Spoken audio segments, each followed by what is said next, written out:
We are often told, God loves you. But what does that really mean? That some impersonal force, galaxies away, may consider you from time to time? Or that you are a single drop in a vast ocean of humanity and God cares for all of it? There are billions of lives, billions of stories. Can we really believe He has great destinies planned for all of them?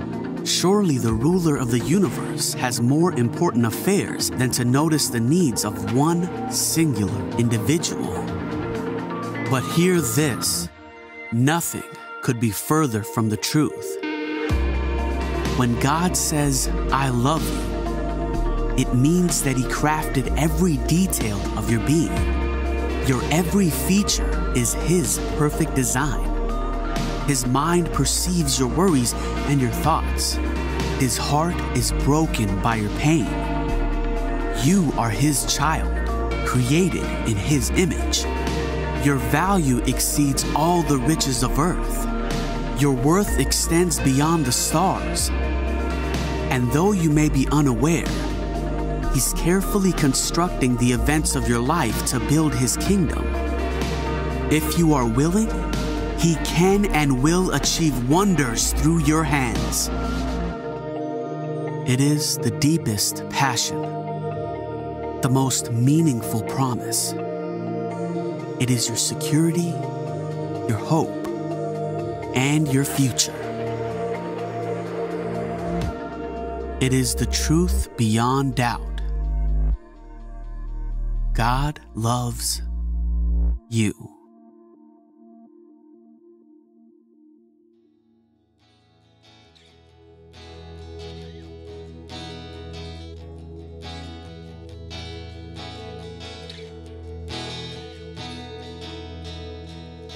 Bless the Lord, oh my soul, oh my soul. I worship His holy name. Sing like never before, oh my soul. I worship Your holy name.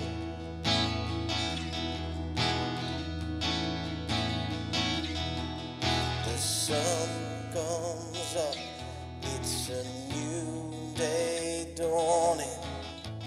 It's time to sing your songs again. Whatever may pass and whatever lies before me, let me be singing when the evening comes.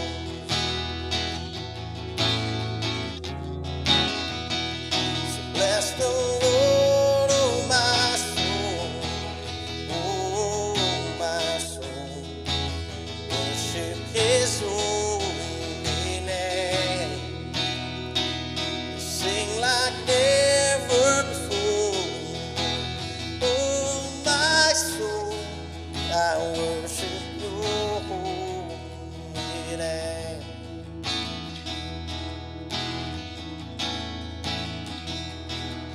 You're rich in love and you're slow to anger. Your name is great and your heart is kind. For all Your goodness I will keep on singing. 10,000 reasons for my heart to find.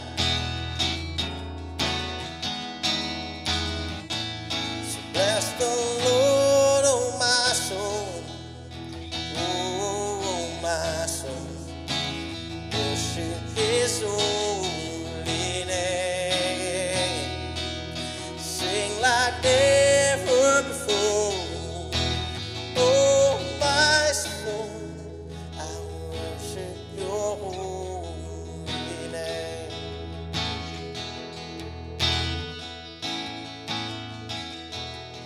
And on that day when my strength is failing, the end draws near and my time has come. Still my soul will sing your praise unending. 10,000 years and then forevermore. Forevermore. So bless the Lord, oh my soul. Oh, my soul. I worship His holy name. Sing like never before. Oh, my soul. Lord, I worship your holy name.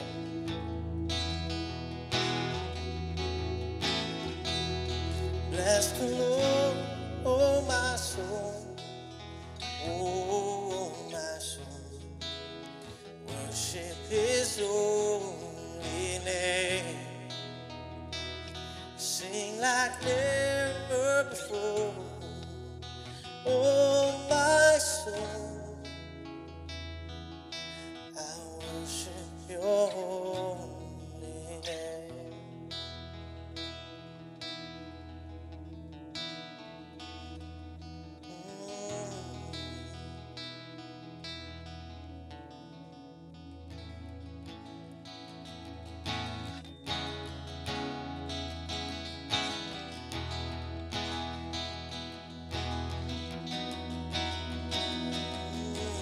I will build my life upon your word.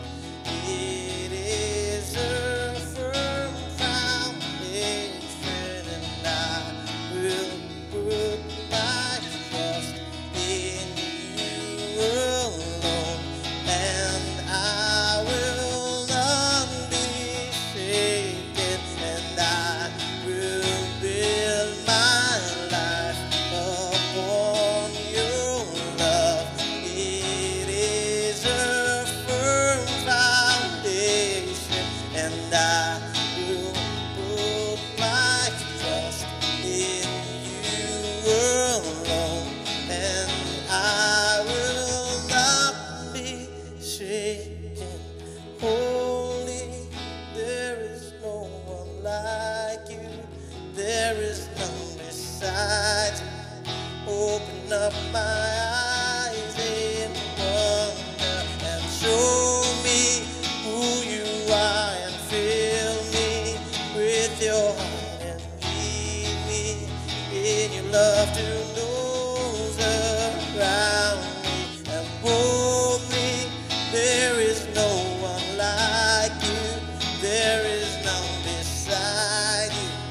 Open up my eyes in wonder and show me who you are, and fill me with your heart, and lead me in your love to those around me. Oh, yeah.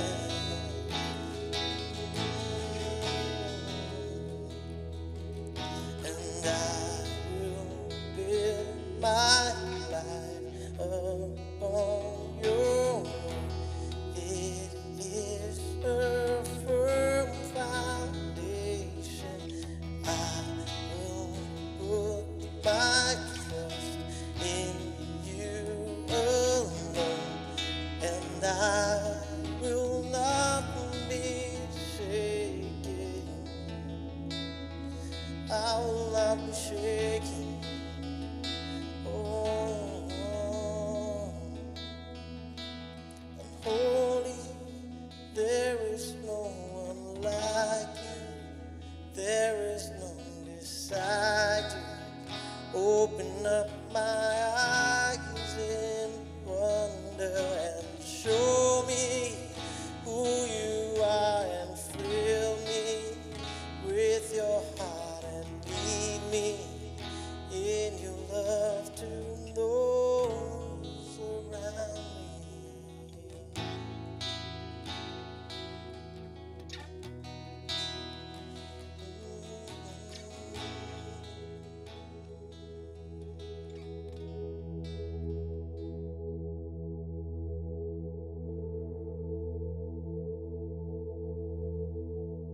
Hello, church. Hello कलीसिया, Good to speak to you once again. आपसे बात करने का मौका मिला है, ये अच्छी बात है। It's actually a privilege to stand and bring God's word to you. ये हमारे लिए सौभाग्य की बात है कि हम परमेश्वर का वचन आप तक ला सके। We hope all of you are safe and doing well. हम आशा करते हैं कि आप सब सुरक्षित हैं और आप सब ठीक ठाक हैं। So before we dive into God's word, let's pray. परमेश्वर के वचन में जाने से पहले आइए हम प्रार्थना करें। Father, we thank you for your precious word. पिता, आपके पवित्र वचन के लिए, मूल्यवान वचन के लिए आपको धन्यवाद देते हैं। You are good and your mercies endures forever. आप भले हैं और आपकी करुणा सदा के लिए है। We commit ourselves into your hands. हम अपने आप को आपके हाथ में सौंपते हैं। And we pray that you would speak to us and through us. हम प्रार्थना करते हैं कि आप हमारे द्वारा और हमसे बातें करें। May your word be like seed to hungry souls. आपका वचन परमेश्वर उन सभी भूखे आत्माओं के लिए, भूखे लोगों के लिए बीज का रूप हो जाए। Open your word to us today. आपका वचन आप हमें खोल कर समझाए आज, In Jesus' name. यीशु मसीह के नाम से। So I'm going to go straight into God's word today. आज हम परमेश्वर के वचन में सीधे सीधे जाएंगे। There are many things that we believe about Jesus Christ. यीशु मसीह के बारे में बहुत सी ऐसी बातें हैं जिस पर हम विश्वास करते हैं। But there are 7 things that we all definitely believe and subscribe to.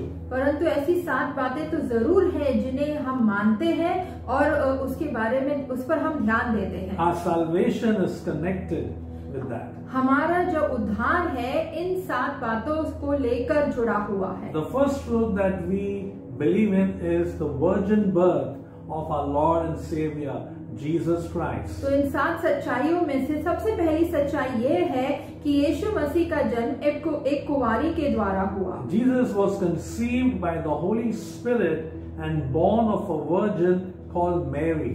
और यीशु मसीह का जो जन्म है वो पवित्र आत्मा के द्वारा हुआ और एक कुंवारी स्त्री जिनका नाम मरियम था उनके द्वारा हुआ। The second truth that we believe in is that Jesus never sinned. और दूसरी जो सच्चाई हम मानते हैं वो यह है कि यीशु ने पाप नहीं किया। He was sinless. वो पाप रहित थे। The third truth, तीसरी सच्चाई, the sacrificial death of Jesus on the cross. यीशु मसीह ने जो क्रूस पर बलिदान रूपी मौत सही थी उसके बारे में। He died so that others could live. वो मरे ताकि हम सबको जीवन मिले। He was buried. उनको गाड़ा गया था For 3 days he was buried in a tomb. और एक कब्र में 3 दिन तक उन्हें गाड़ के रखा गया था। The fourth truth that we believe is the resurrection of Jesus Christ. और चौथी सच्चाई जो हम मानते हैं वो यह है कि यीशु मसीह का पुनरुत्थान। On the third day, Jesus rose from the dead. और तीसरे दिन यीशु मसीह फिर से जी उठे। The fifth truth, पांचवी सच्चाई, the ascension of Jesus to heaven. और यीशु का स्वर्ग में उठा लिया जाना। In front of people, he was lifted up into heaven. लोगों के सामने उन्हें जो है स्वर्ग में उठा लिया गया। The sixth truth is intercession. और छठवीं जो सच्चाई है वो यह है कि मध्यस्थता। Jesus is seated at the right hand of the Father, interceding for us. यीशु मसीह पिता परमेश्वर के दाहिने ओर बैठे हुए हैं और हमारे लिए मध्यस्थता करते हैं। The seventh truth, सातवीं सच्चाई, the second coming of Jesus Christ. यीशु मसीह का दोबारा लौट के आना। Jesus is coming back. यीशु वापस लौटकर आ रहे हैं। This second coming of Jesus is what we are going to talk about today. ये जो यीशु मसीह का दोबारा लौट के आने वाला सत्य है उसके बारे में आज हम देखेंगे। Dr. Tim LaHaye, a Christian author, said this. और डॉक्टर टिम लाहे करके एक जो मसीही लेखक है उन्होंने ये बात कही। The second coming of Jesus Christ to the earth is one of the most significant events mentioned in the Holy Bible. और उन्होंने कहा है कि जो यीशु मसीह का दोबारा आना जो इस पृथ्वी पर निश्चित किया गया है वो हम सभी के लिए एक महत्वपूर्ण घटना है। The New Testament alone includes 321 references to the second coming of Jesus Christ. नए नियम में ही अगर हम देखते हैं तो 321 बार जो है यीशु मसीह के दोबारा लौट के आने के बारे में लिखा गया है. This makes it the second most important doctrine presented in the Bible after salvation. और हमारे उद्धार पाने के बाद का जो सत्य है वो यही है कि ये जो सिद्धांत हमको वचन में दिखाया गया है कि यीशु दोबारा लौट के आने वाले हैं. The second coming of Jesus is referred to in many of the Psalms. और भजन संहिता लिखने वाले भी इस दोबारा लौट के आने वाले घटना को बार बार बताते हैं. All the prophets of the Bible talk about the second coming of Jesus. यीशु मसीह के दोबारा लौट के आने के बारे में जो हमारे नबी हैं बाइबल में परमेश्वर के वचन के अनुसार वो भी इसी बात को दोहराते हैं. All the prophets bring reference to the second coming of Jesus Christ. और जो सारे नबी हैं जो भविष्यवक्ता है वो सब यीशु के दोबारा लौट के आने के बारे में कहीं ना कहीं बातें करते ही हैं. And of course, the Lord Jesus Christ himself on numerous occasions mentions about his second coming. और सबसे बड़ी सच्चाई तो यही है कि यीशु मसीह खुद अपने दोबारा लौट के आने के बारे में कई बार हमें बताते हैं. 1 out of every 30 verses in the New Testament has a reference to the second coming of Jesus Christ. नए नियम में अगर हम 30 वचन पढ़ते हैं तो उसमें से एक वचन यीशु के दोबारा लौट के आने के बारे में ही है. In every chapter of 1 Thessalonians and 2 Thessalonians, there's a reference to the second coming of our Lord Jesus Christ. और थिस्सलुनीका के पहले किताब और दूसरी किताब में कई बार यीशु के दोबारा लौट के आने के बारे में बहुत कुछ लिखा गया है. Moreover, all the 9 New Testament authors mentioned in 23 of their 27 books about the second coming of Jesus Christ. और हम ये भी देखते हैं कि नए नियम के अंदर जो लेखक है करीबन 9 लेखक है उन्होंने अपने जो 27 किताब है नए नियम में उसमें से 23 किताबों में यही बात दोहराई है. Obviously, God intended His church to be motivated to holiness, to evangelism and missionary concerns by the study and looking at the second coming of our Lord Jesus Christ. और परमेश्वर भी यही चाहते थे कि उनकी कलीसिया यीशु मसीह के दोबारा लौट के आने के को लेकर इस तरह से उत्साहित हो ताकि वो एक पवित्रता का जीवन जी सके और सुसमाचार सुनाने में लगे रहे और उसके कार्य में अपने आप को व्यस्त कर ले. Several key doctrines of the Bible are absolutely dependent on the second coming of Jesus. और बहुत से ऐसे सिद्धांत हैं वचन के अनुसार जो इस बात को हम बार बार दोहराते हैं कि यीशु का दोबारा आना निश्चित है. For example, the resurrection of the dead cannot be fulfilled until Jesus comes again. और सबसे पहली बात अगर हम देखें तो हम यही देखते हैं कि जब तक यीशु वापस नहीं आते हैं तब तक जो मृत हुए लोग हैं इस पृथ्वी पर उनका पुनरुत्थान होना मुमकिन नहीं है. Or for example, Christ's victory over Satan cannot be completed until Jesus comes again. एक और बात अगर हम देखें तो शैतान के ऊपर हमारी जो विजय है वो यीशु के दोबारा आने तक नहीं हो सकती. Most importantly, His divine nature cannot be vindicated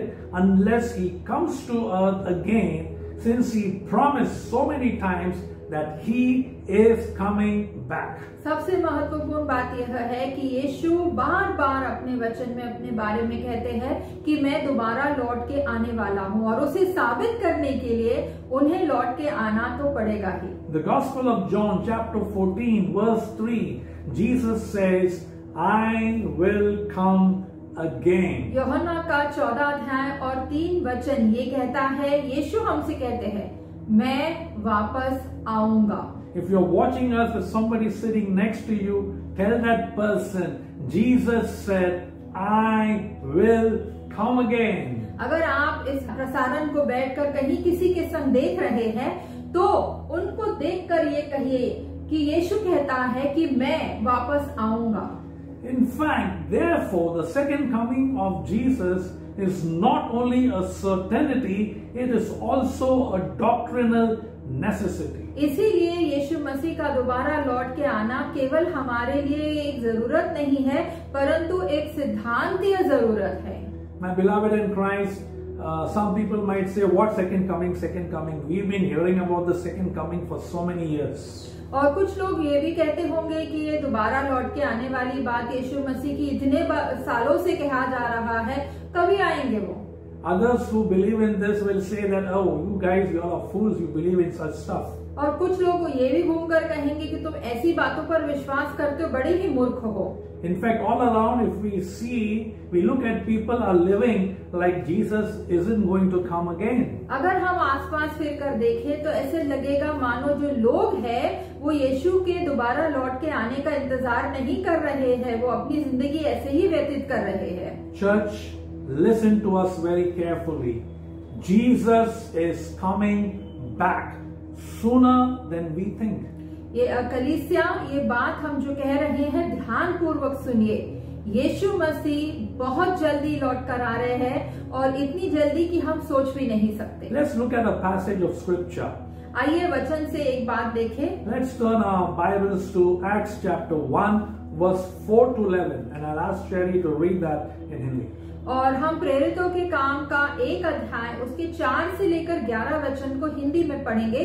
आप अपने बाइबल्स में ध्यान से पढ़ें। और उसने मिलकर उन्होंने आज्ञा दी, यरूशलेम को ना छोड़ो, परंतु पिता की उस प्रतिज्ञा के पूरे होने की बाट जोहते रहो, जिसकी चर्चा तुम मुझसे सुन चुके हो। क्योंकि यूहन्ना ने तो पानी में बपतिस्मा दिया है, परंतु थोड़े दिनों के बाद तुम पवित्र आत्मा से बपतिस्मा पाओगे।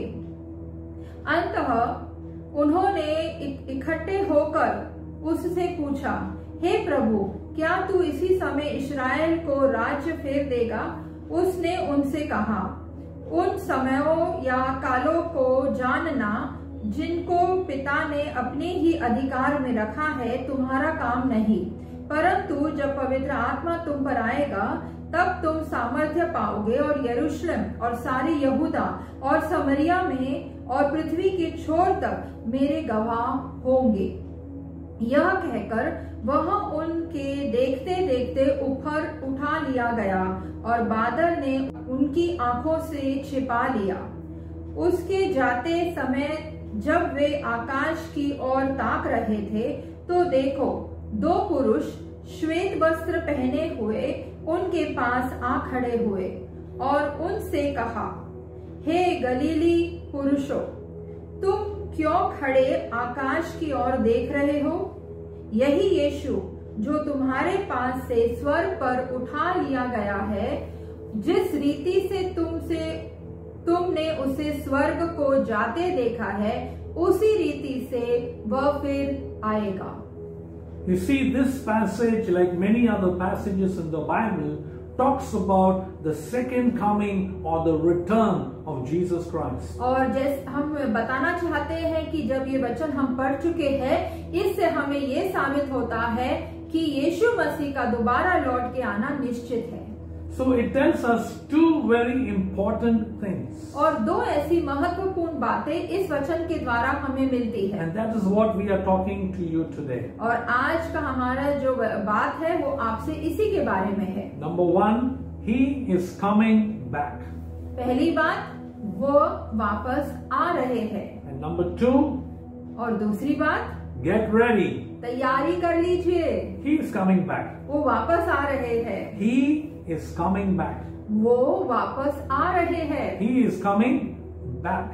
वो वापस आ रहे हैं। You see, as the disciples stood watching the 2 men dressed in white came with a message from God. और जैसे वो शिष्य वहां खड़े होकर चेले देख रहे थे कि यीशु को उठा लिया जा रहा है, उसके बाद उन्हें श्वेत वस्त्र, सफेद वस्त्र पहने ऐसे 2 लोग दिखाई दिए जो उन्हें ये कहकर जाते हैं कि यीशु जिस तरह से लिए गए हैं वैसे ही वापस आएंगे। Let's look at that verse 11. उस 11वें वचन को हम फिर से देखें। And they say this, men of Galilee. और वो कहते हैं, हे गलील के पुरुषों।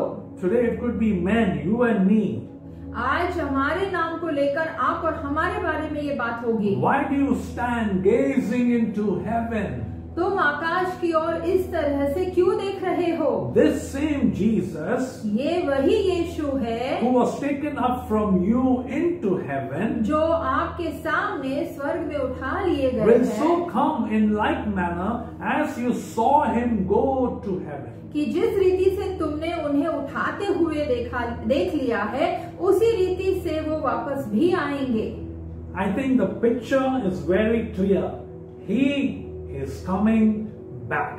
और मुझे तो लगता है ये जो तस्वीर है बहुत ही स्पष्ट है, यीशु वापस आ रहे हैं। There are other promises also. बहुत से ऐसे वादे हैं जो हमें किए गए हैं। Let's look John 14 verse 3. और यूहन्ना का 14 अध्याय और 3 वचन। Verse 3 says this. और वचन 3 ये कहता है, If I go and prepare a place for you, अगर मैं जाता हूँ और आपके लिए वहाँ एक निवास स्थान तैयार करता हूँ, I will come again मैं वापस आऊंगा and receive you to myself, और तुम्हें अपने साथ लेकर जाऊंगा, that where I am, there you also may be. ताकि जहाँ मैं रहता हूँ वहाँ आप भी आकर मेरे साथ रह सको। Jesus gave us this promise. यीशु ने ये वादा हमसे किया है। God is not man that he should lie. परमेश्वर मनुष्य नहीं कि वो झूठ बोले। Let me give you another one. एक और बात बताते आप। 1 Thessalonians chapter 4 verse 16 and 17. 1 Thessalonians का 4 अध्याय उसका 16 और 17 वचन ये कहता है, For the Lord himself will descend from heaven with a shout. और वही परमेश्वर जो है स्वर्ग से नीचे उतरेगा और आकाश से एक बड़ी आवाज होगी, With the voice of an archangel. और उस महास्वर्गदूत के द्वारा एक बड़ी ही आवाज उठेगी, And the trumpet of God. और परमेश्वर की तुरतुरी बजाई जाएगी, And the dead in Christ will rise first. They get first preference. और मसीह यीशु में जो मृत पाए हैं वो पहले उठेंगे, उन्हें पहला मौका मिलेगा। Then we who are alive, that means you and us, और हम जो जीवित है, जिसका मतलब आप और मैं, and remain shall be caught up together with them in the clouds to meet the Lord in the air. और हम सभी को, आपको और मुझे जो है उठा लिया जाएगा ताकि हम आकाश में परमेश्वर के साथ मिल सके। And thus we shall always,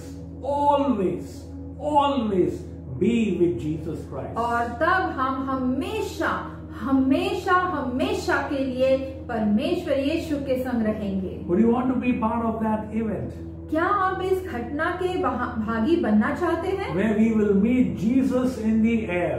जहाँ पर हम यीशु मसीह को आसमान में, स्वर्ग में मिलेंगे? Most probably the world might telecast it live because this is happening live. और हो सकता है कि दुनिया भर में, विश्व भर में इसका जो प्रसारण हो वो सीधा सीधा हो, क्योंकि सारी पृथ्वी इस प्रसारण को देख पाएगी। I hope it happens in our lifetime.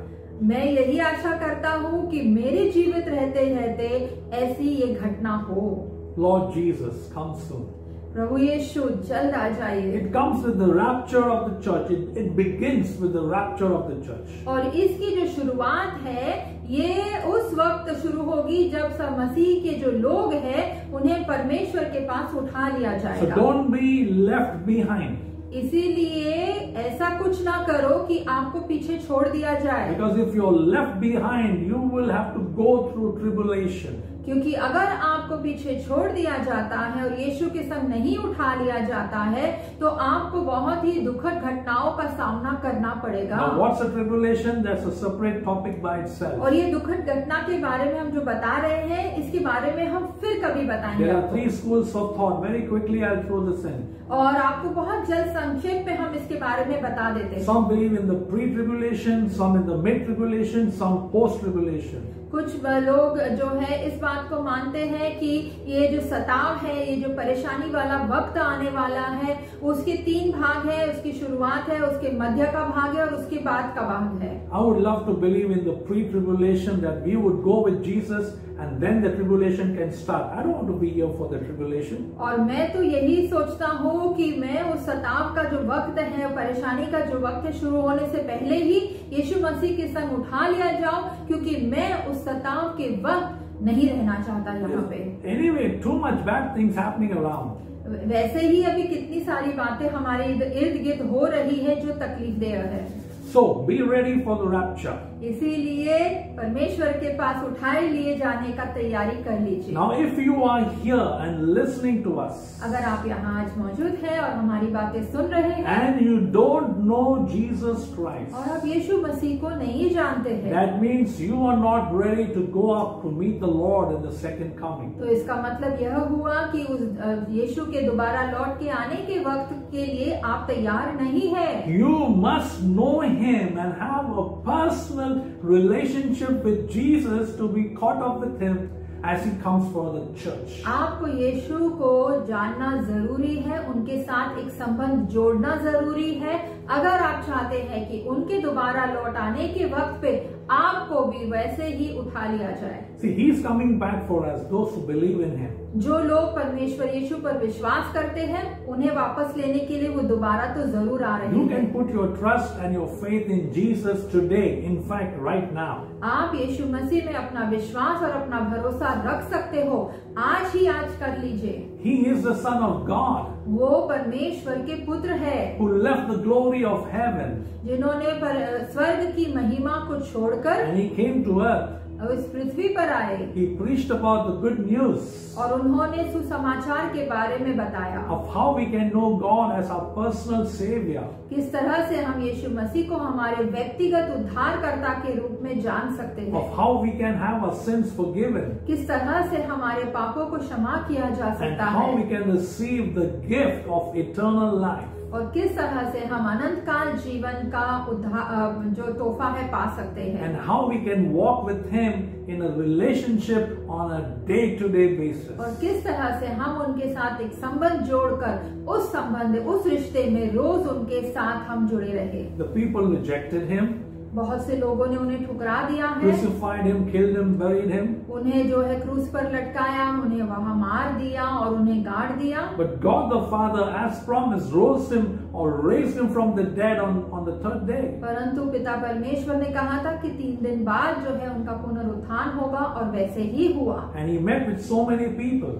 और उनके पुनरुत्थान के बाद वो बहुत से लोगों से मिले And they saw His nail-scarred hands and His legs. और उन्होंने देखा कि उनके हाथों को और उनके पैरों को जहाँ कील ठोकी गई थी, उस कील के निशान को देखा। And then in front of the people, और फिर बहुत से लोगों के सामने He ascended into heaven. उन्हें जो है स्वर्ग में उठा लिया गया। And the same way He went up, He's gonna come back. And this is the time. जिस तरह से उन्हें पहले उठा लिया गया था, उसी तरह से स्वर्ग से वो वापस दोबारा लौट कर आने वाले हैं और उसका समय अब शुरू हो गया है। When is He going to come? कब आएंगे? Wish I could tell you. उसके बारे में मैं काश आपको बता सकता। But मुझे पता नहीं। I don't know. मुझे पता नहीं। I don't know. But He can come anytime. कभी भी आ सकते हैं। Can He come this year? क्या ये वर्ष आएंगे? Could be. हो सकता है। Can He come this month? इस महीने? Could be. हो सकता है। Can He come today? क्या आज वो आ सकते हैं? Could be. हो सकता है। Can He come right now as we are talking to you? और जैसे हम आपसे बातें कर रहे हैं, क्या इस वक्त वो आ सकते हैं? Could be. हो सकता है। Nobody knows. कोई उनके आने का वक्त नहीं जानता। He comes like a thief in the night. लिखा गया है कि एक चोर की तरह, जैसे चोर रात में आता है वैसे ही वो आएंगे चुपके से।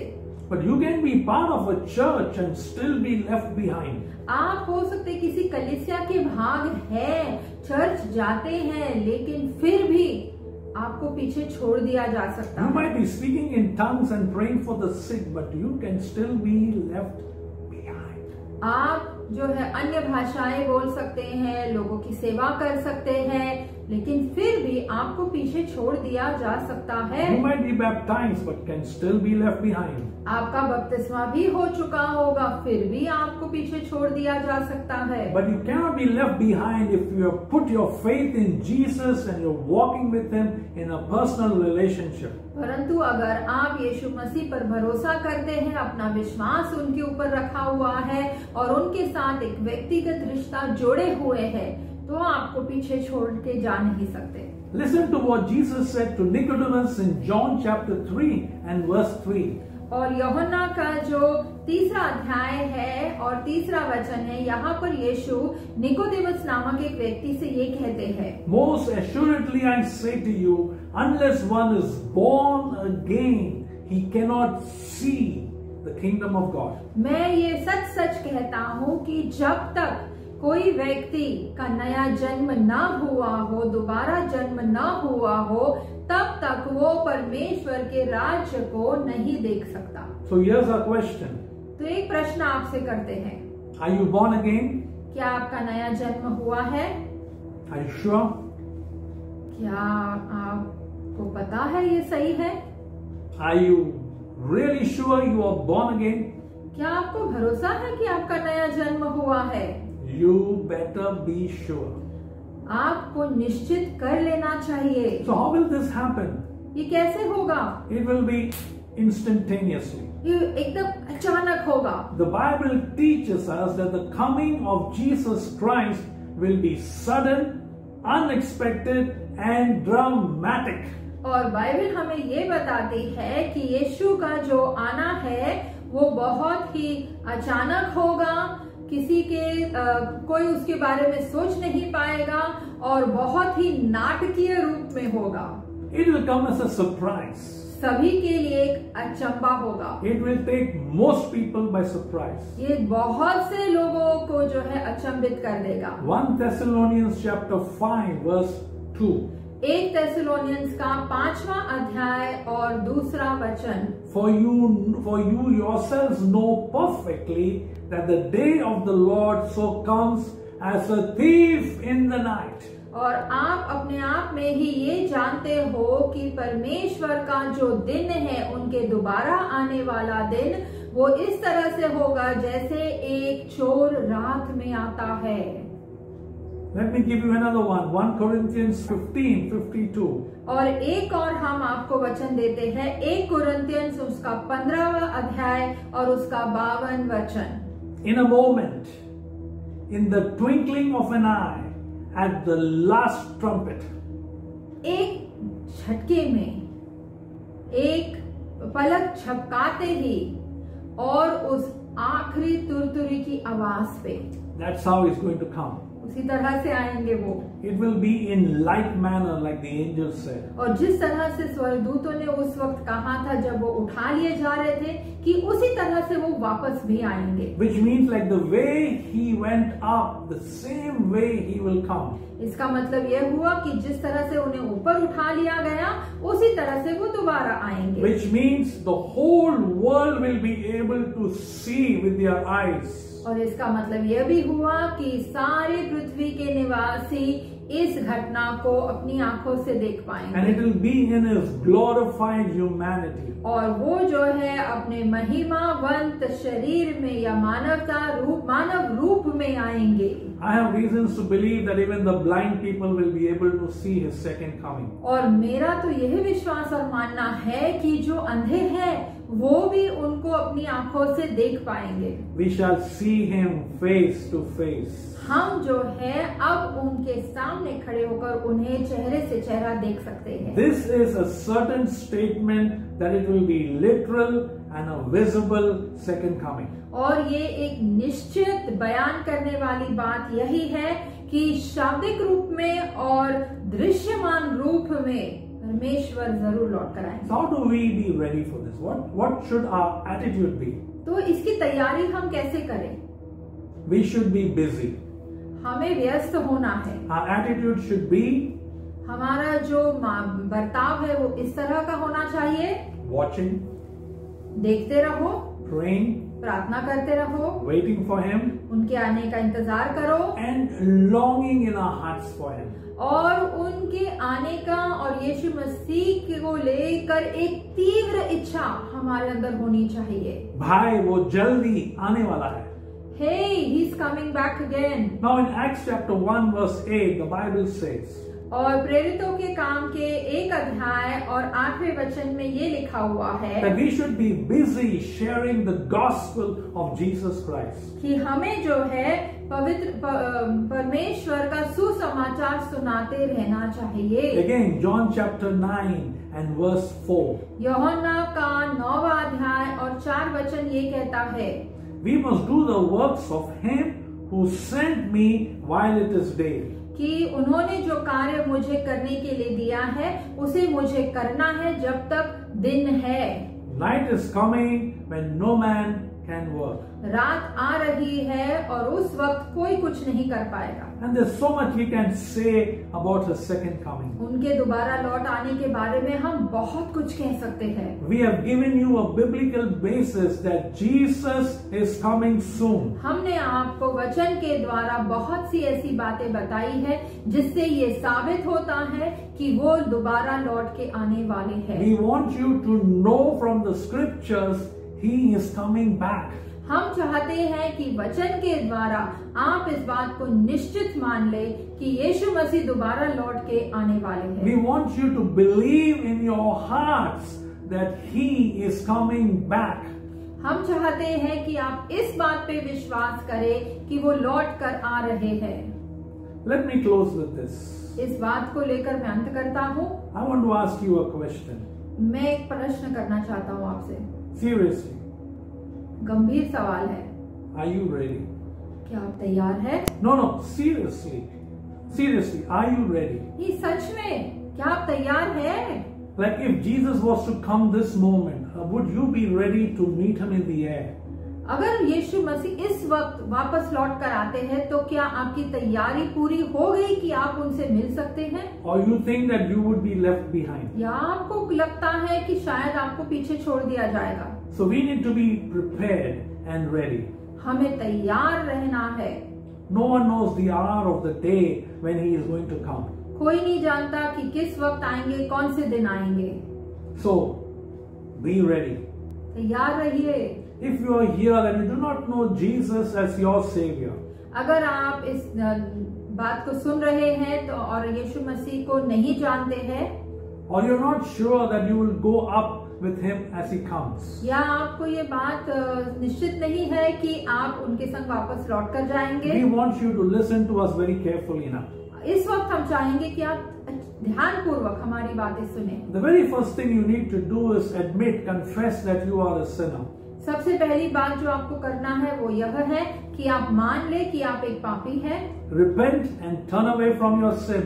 Turn away from your sin. पश्चाताप कर लीजिए और अपने पापों से मुंह फेर लीजिए। For all have sinned and fallen short of the glory of God. हर किसी ने पाप किया है और परमेश्वर के महिमा से वंचित रहे हैं। Now we want you to know that there is hope in Jesus and you can go with Him when He comes again. और हम चाहते हैं आप इस बात को जान ले कि यीशु मसीह में आशा है और वो आशा आपको उनके साथ दोबारा लौट के जाने के लिए मदद करेगी। But you must believe that Jesus is God's Son. परंतु ये आपको मानना तो पड़ेगा ही कि यीशु मसीह परमेश्वर के पुत्र है। And accept the gift of forgiveness from sin. और पाप से हमें जो माफी मिलती है उसे आपको स्वीकार करना। Because while we were yet sinners, Jesus Christ, He's the one who died for us. क्योंकि जब हम पापी थे तभी उस वक्त यीशु मसीह ने अपनी जान हमारे लिए कुर्बान कर दी। If you believe, अगर आप विश्वास करते then हैं I want you to confess your faith in Jesus as your Savior and and as your Lord. तो हम चाहेंगे कि आप अपना विश्वास यीशु मसीह पर डालें और इस बात को कबूल करें कि वो आपके परमेश्वर प्रभु है और आपके उद्धार करता है। If you confess with your mouth that Jesus is Lord, अगर आप अपने मुंह से ये कबूल करते हैं कि यीशु मसीह ही परमेश्वर है, and believe in your heart that God raised him from the dead, you will be saved. और इस बात को मानते हैं कि परमेश्वर ने ही यीशु मसीह को 3 दिन के बाद पुनरुत्थान किया था, तो आप बच सकते हैं। Will you pray with us क्या आप हमारे साथ मिलकर ये प्रार्थना करेंगे? right here, right now? इसी वक्त यहाँ पर Let's close our eyes and let's pray. आइए अपने आंखों को हम बंद करें और प्रार्थना करें। Dear God, hey Prabhu ji, I know I am a sinner मैं जानता हूँ मैं पापी हूँ and I'm sorry for my sins. और मैं अपने पापों के लिए क्षमा चाहता हूँ। I believe in my heart that Jesus died on the cross for me. ये मैं इस बात को दिल से मानता हूँ कि यीशु मसीह ने क्रूस पर अपनी जान मेरे लिए दी। Please forgive me मुझे कृपा करके क्षमा कर दीजिए, and come into my life मेरे जीवन में आ जाइए and be my Savior and my Lord. और मेरे प्रभु और उद्धारकर्ता बन जाइए। Thank you for loving me धन्यवाद, आपने मुझसे प्यार किया and saving me from my sins. और मेरे पापों से मुझे बचाया। Amen. आमीन।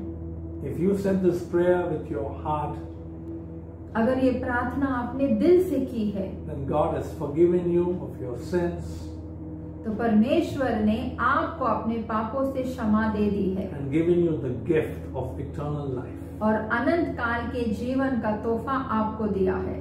Hope you were blessed today. और आशा करते हैं इस वचन को सुनकर आप आशीषित हुए हैं। Jesus is coming back. यीशु लौट कर आ रहे हैं। God bless you. प्रभु आपको आशीषित करे। And remember, we love you. और याद रखिए, हम आपसे प्यार करते हैं।